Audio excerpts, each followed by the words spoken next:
Hey, it's that time again. Time for another episode of Shelve It or Shove It, the completely superficial way to pick books for your TBR based solely on their covers.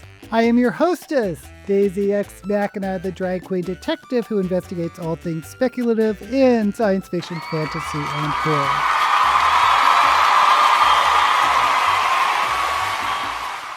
And I'll be looking at those categories on new releases in Goodreads for the month of June to pick one book for my TBR in July based solely on their covers. And as usual, we'll be starting with science fiction. And the first one up is The Poppy Fields by Nikki Erlich, best-selling author of The Measure. And there's a recommendation by James Ford. I don't know who that is, but he's another best-selling author. And it's funny because it's a picture of the sort of pink, dark pink poppies rather than orange. That's interesting. And I'm not interested. Oh my gosh, the picture is fine. I mean, it's a fine picture of poppies. And I'm not sure why this is science fiction, but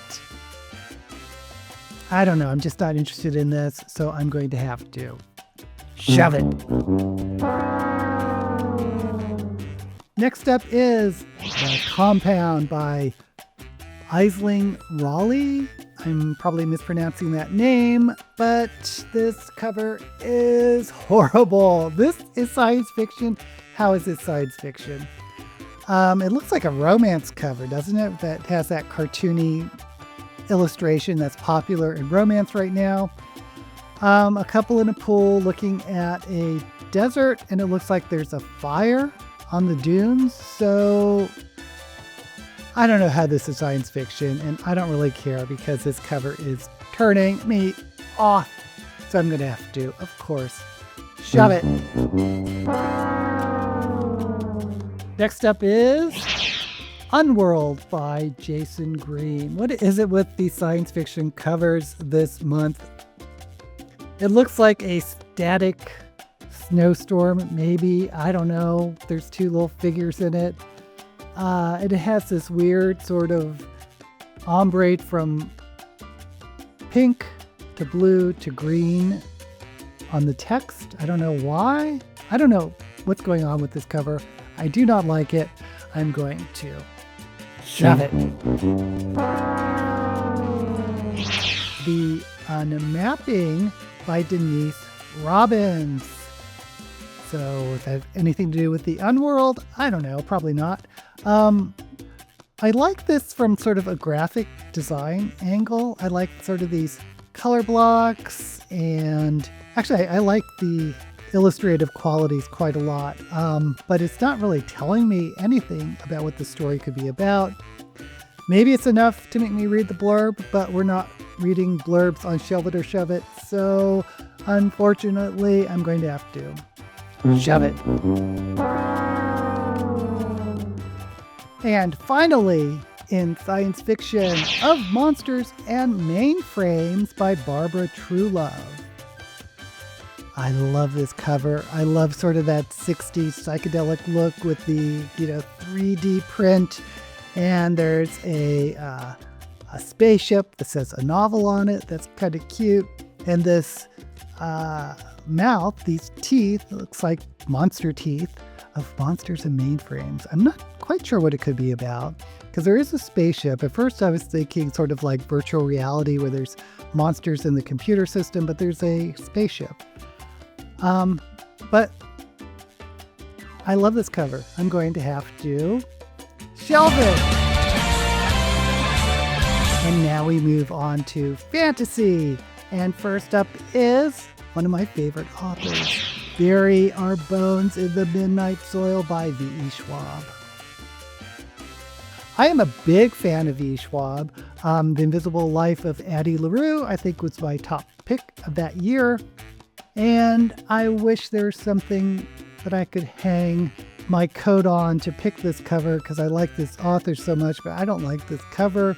It looks like sort of this dark watercolory sort of painting of roses. I like the title, Bury Our Bones in the Midnight Soil. It makes me wonder, is this V.E. Schwab's entry into horror? That's kind of exciting, but you know what's not exciting? This cover. So we're going to shove it. Next up is Meet Me at the Crossroads by Megan Giddings, author of The Women Who Could Fly. The Women Could Fly. Haven't heard of that. It's a nice illustration. I'm not quite sure what's going on. It looks like this window and this woman's looking through it. I kind of like this artwork. I'm kind of worried this might be a romantasy, but it does feel contemporary. I have a lot of questions. And this cover may be interesting enough to read the blurb, but again, we're not reading blurbs. We're just picking books by their cover. So for that reason, I'm going to have to shove it. Next up is The Phoenix Pencil Company by Ellison King. There's a lot of stuff going on here. It's very bright yellow, so right away that sort of grabs you. And it says a novel, and it looks like at the bottom is maybe a novel in an Asian language, maybe Japanese, maybe Korean. I don't know. I don't know what the little sort of strike marks all along the left and right edges are. Maybe that's sort of pencil marks. And most interesting of all, it looks like these pencil shavings that are arranged as flowers with sort of silhouettes of people in it. I'm really curious about this. And I guess the cover is doing its job. It's making me really curious about the Phoenix Pencil Company. How is this a fantasy? There's this Asian twist to it. And these flowers with the shavings. I'm so afraid this is fantasy, but I have to admit, this cover is drawing me in. This cover makes me want to pick it up. So I'm going to shelve it. Next up is A Far Better Thing by H.G. Perry. And there's a little tagline, I feared this was the best of times. I hoped it could not get any worse. That's kind of cute. And I'm not sure what's going on. I think there's these little devil figures, and there's this eyeball, there's these flowers, there's a flag. Is that a French flag that's kind of sort of desaturated? And this castle with a guillotine.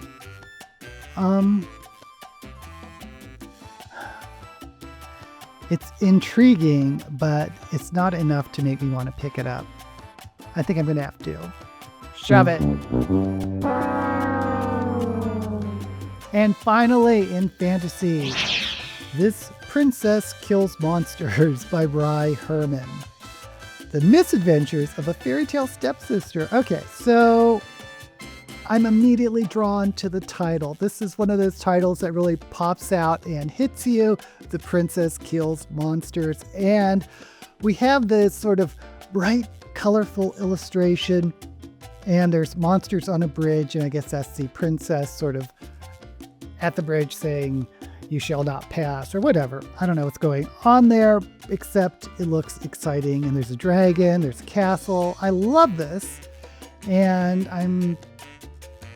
the little tagline, "The Misadventures of a Fairy Tale Stepsister," really is intriguing me. So I'm going to shelve it. Now we move on to horror. First up is The Thorns by Dawn Kurtagich. And I mean, it's very simple. It's a braid, like a braid of hair with thorns in it, the thorns. So I'm definitely getting fairy tale retellings once again. Rapunzel and Sleeping Beauty because of the thorns. And even though it's simple, it's sort of telling me something. It's telling me sort of this dark fairy tale version. Again, I'm thinking Rapunzel, maybe Sleeping Beauty, and it's enough to make me pick it up. I'm going to shelve it. Next up is Sour Cherry by Natalia Theodoradou. And again, another simple cover, again with hair. What is it with hair? This illustrated woman's head with the hair wrapped around the cherry. I don't know what's going on. This is in horror. So is it a disembodied head? I don't think so. And Sour Cherry, I'm thinking some type of contemporary, but the illustration doesn't look contemporary. Too many questions. I don't know what's going on with this. I'm going to have to shove it. Next up is The Coven Tendency by Zoe Hannah Makuta. And there is a girl looking to a mirror. And I'm trying to see, is that image in the mirror different than the girl looking at her? I mean, on the outside, are these like images different? Maybe they're too similar. Maybe the hair's different. It's hard to tell. I mean, if you're going to have this person looking in the mirror and that there's someone else staring at you, they need to look significantly different to pick it up, especially at first glance. And that's kind of bothering me. The Coven Tendency, I'm assuming witchcraft. It's giving me a little bit of a Victorian vibe with the wallpaper, and but it's not enough to pick it up. Not for me. I'm going to have to shove it. Next up is Dead Scream by Mar Romasco Moore, author of I Am the Ghost in Your House. The internet, there's a little byline, the internet is a graveyard, but the dead never stayed buried. Okay, very Black Mirror, but this sort of illustration and the way the font is on Deadstream is making me think like sort of an 80s throwback to those old horror movies. I guess I'm thinking Videodrome. And I like it. I like it. I like how it's sort of this contemporary, you know, there's obviously an iPhone or some type of smartphone that's bringing the dead back. So I think I'm going to shelve it. And finally in horror, and our last book is She's a Lamb by Meredith Hambrock. I love the title because you're thinking immediately of sacrificial lamb. And it's sort of a play on words because sometimes when you call someone a lamb, it's a term of endearment. And I like the illustration. It's very like Liechtenstein. I like these colors. I like a lot of things about this, but when I read a horror, I want a supernatural horror, and I'm not sure that's what this is. It could be a slasher story, in which case I am definitely not interested. That sacrificial lamb, sort of maybe a cult is sacrifice. I don't know. I'm just a little bit worried about where this cover is going to go. So even though I like it and the title, I'm going to have to shove it. Okay, well, we have a very eclectic pick of books. We have one science fiction of Monsters and Mainframes by Barbara Truelove. In fantasy, we have two. The Phoenix Pencil Company by Ellison King and The Princess Kills Monsters by Ry Herman. We have two horrors. The Thorns by Dawn Kurtagich and Dead Stream by Mar Romasco Moore. And, I'm going to say no to The Thorns. It's just not holding up compared to these other covers. And The one my eye keeps getting drawn to over and over again, and I'm a little worried because it may be a romantasy, but maybe not. And I'm not sure what it could be about, but of course it is the Phoenix Pencil Company. What could this possibly be about? Just that bright yellow and those pencil shaving flowers. I think that's a winner. I'm going to go with the Phoenix Pencil Company. I'm a little bit worried about this one. So let's go ahead and now read the blurb. In this dazzling debut novel, a hidden and nearly forgotten magic of reforging pencils, bringing the memories they contain back to life, holds the power to transform a young woman's relationship with her grandmother and to mend long-lost connections across time and space. Monica Sai spends most days on her computer, journaling the details of her ordinary life and coding for a program that seeks to connect strangers online. A self-proclaimed recluse, she's always struggled to make friends and, as a college freshman, finds herself escaping into a digital world, counting the days until she can return home to her beloved grandparents. They are now in their 90s, and Monica worries about them constantly, especially her grandmother Yoon, who survived 2 wars in China before coming to the States and whose memory has begun to fade. Though Yoon rarely speaks of her past, Monica is determined to find the long-lost cousin she has separated from years ago. One day, the very program Monica is helping to build connects her to a young woman whose gift of a single pencil holds a surprising clue. Monica's discovery of a hidden family history is exquisitely braided with Yoon's own memories as she writes of her years in Shanghai, working at the Phoenix Pencil Company. As WW2 rages outside their door, Yoon and her cousin Meng learn of a special power the women in their family possess, the ability to reforge a pencil's words. But when the government uncovers their secret, they are forced into a life of espionage, betraying other people's stories to survive.